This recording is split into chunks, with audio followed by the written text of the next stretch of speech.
안녕하세요. 반갑습니다. 테크 흐름을 살펴보는 IT 뉴스. 여러분들 지금 보신 영상은 러비뉴스입니다.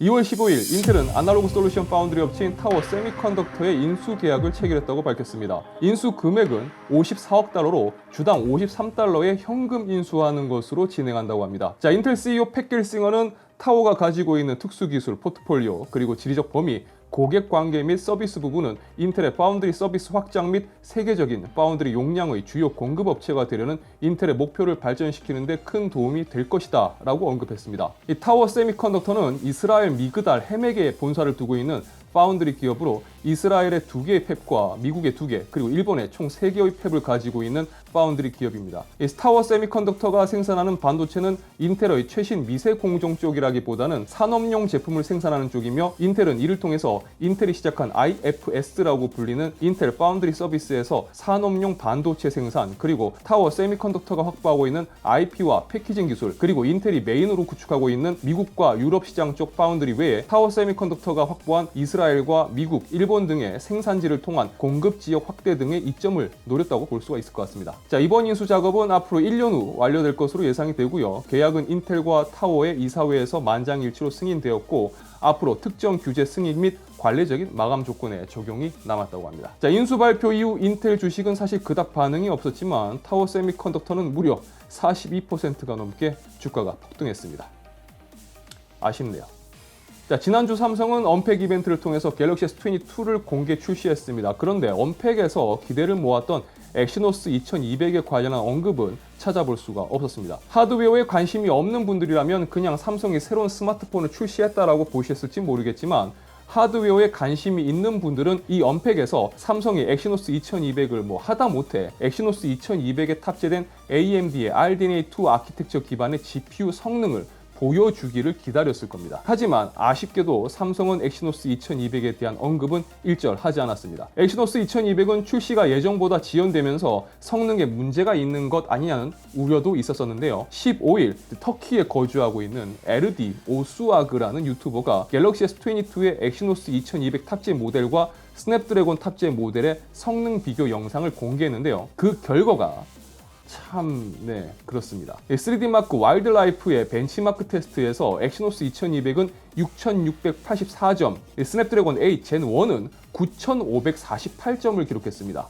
더욱이 엑시노스 2200은 갤럭시 S21 울트라에 탑재된 엑시노스 2100 대비해서 겨우 7% 빠른 성능을 기록했습니다. 그리고 맨하탄 벤치마크의 경우는 엑시노스 2200은 엑시노스 2100과 동일한 성능을 보였고요. 스냅드래곤 8 젠 1은 이보다 30% 높은 성능을 기록했다고 합니다. 자, 일단 이 영상에서 공개된 벤치 성능을 두고 본다면 이건 내 시체말로 진짜 엑시노스가 엑시노스 했다고밖에 볼 수가 없는 결과일 겁니다. 이 벤치 결과에 대해서 해외 쪽에서도 이야기가 많이 나오고 있는 상황인데, 내용을 정리해보면 이런 겁니다. RDNA2 아키텍처 기반의 GPU 자체가 기본적으로 높은 클럭에서 구동되도록 설계되어 있고, 이는 높은 전력을 요구하고 또 그로 인해서 발열 등 해결해야 될 문제가 있다. 그런데 삼성은 이를 해결하지 못했고 안정적인 구동을 위해서 결국 GPU의 성능을 제한한 것 아니냐라는 겁니다. 어떻게 보면 가장 먼저 예상해 볼 수 있는 부분을 이야기한 걸 겁니다.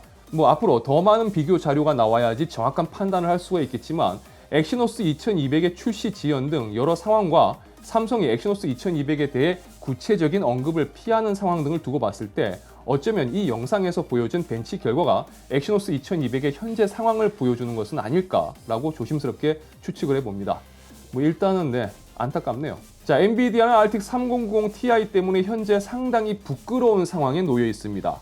좋게 말해서 부끄러운 거지 현 상황을 있는 그대로 이야기를 하면요, 엄청 쪽팔린 상황일 겁니다. CES에서 대놓고 공개까지 했고 1월 말에 추가 정보를 오픈하겠다고 했는데 그동안 나온 이야기가 전혀 없었습니다. 심지어 파트너사들은 3090 Ti 제품 출시를 암시하는 유출을 벌써 진행을 했는데, 설계 결함으로 인한 출시 지연이라는 소문이 무성한 가운데서도 감감무소식인 거죠. 자, 14일 버즈의 보도 내용에 따르면 엔비디아 대변인 젠 앤더슨은 현재 3090 Ti에 대해 공유할 추가 정보가 없다.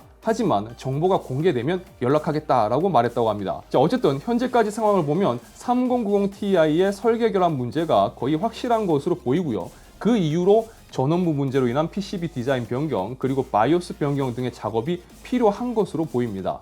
자, 일단 엔비디아가 3090ti 카드를 이미 꺼냈기 때문에 지금 상당히 쪽팔려 하면서도 말을 못하고 있지만 어쨌든 이 문제를 해결하고 제품을 출시할 것으로 생각됩니다.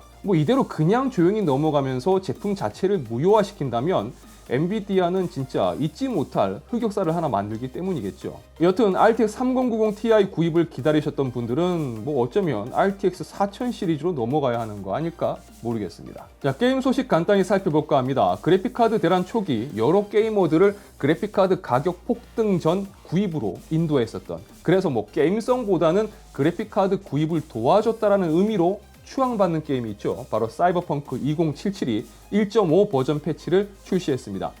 여러 부분에서 변경이 되었다고 하는데요. 저도 재빨리 패치를 받아서 게임을 확인을 해봤습니다.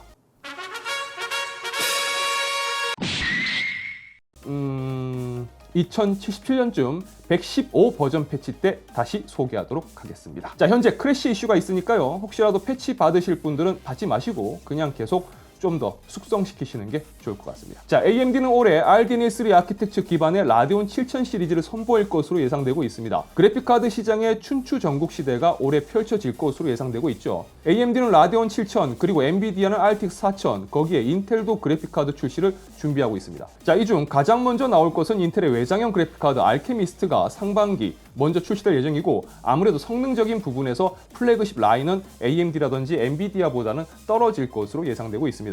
AMD나 엔비디아는 하반기에나 구체적인 내용이 나올 것으로 보이는데 가격도 오를 대로 올랐고 제품 구하기는 여전히 힘들지 않을까 예상이 됩니다.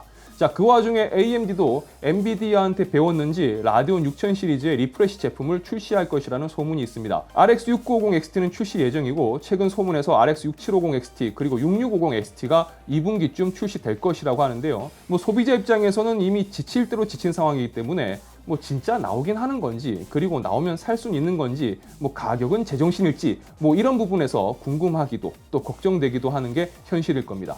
여튼 인텔의 그래픽카드 출시 때문에 견제성의 의미도 있다고 하는데 제발 말로만 견제하지 말고 실제로도 견제하는 상황 그리고 박터지게 싸우는 상황 좀 볼 수 있으면 좋겠습니다. 자, 유튜브 러브답 채널은 IT 관련 정보와 리뷰, 언박싱 그리고 팁을 전해드리고 있습니다. 영상 유익하셨다면 좋아요와 구독 그리고 알람 설정 부탁드리겠습니다. 시청해줘서 진심으로 감사합니다. 지금까지 아토였습니다. 좋은 하루 되세요. 자, 오늘은 3월 신청 게시판에 등록된 사연을 늦게 발견해가지고요. 2월 8일자로 올라온 모타리님의 댓글을 한번 확인을 해보도록 하겠습니다. 자, 그리고 최근 게시판에 등록된 사연들을 구독자 동시아님이 따로 정리해서 저한테 보내주시는데 너무 고맙습니다. 네. 제주도 한번 간다는 게 참, 벌써 몇 년째 말만 하고 있는데 언제쯤 갈 수 있을지 모르겠네요. 오겹살에 소주 한잔 해야 될 텐데 말이죠. 늘 고맙습니다. 감사드려요. 자, 모타리님이 취업에 성공하셨다고 합니다. 정말 축하드립니다. 6년의 대학 생활을 끝내고 의사가 되셨다고 해요. 진짜 너무너무 축하드립니다. 야, 저희 채널에 이렇게 다양한 직업을 가진 구독자분들이 계십니다. 진짜 멋집니다.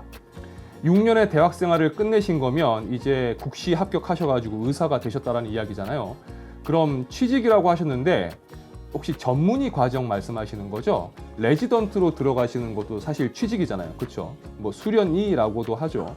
아니면 전문의 과정 없이 바로 취직하셨을 수도 있을 것 같긴 한데 제 생각에는 아마 레지던트 과정이지 않을까 조심스럽게 생각을 해봅니다. 진짜 너무 멋지세요. 그리고 정말 축하드립니다. 자, 앞으로 멋진 의사 선생님이 되시길 응원하겠습니다. 파이팅!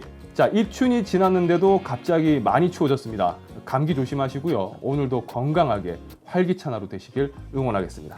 구독자 여러분, 사랑합니다.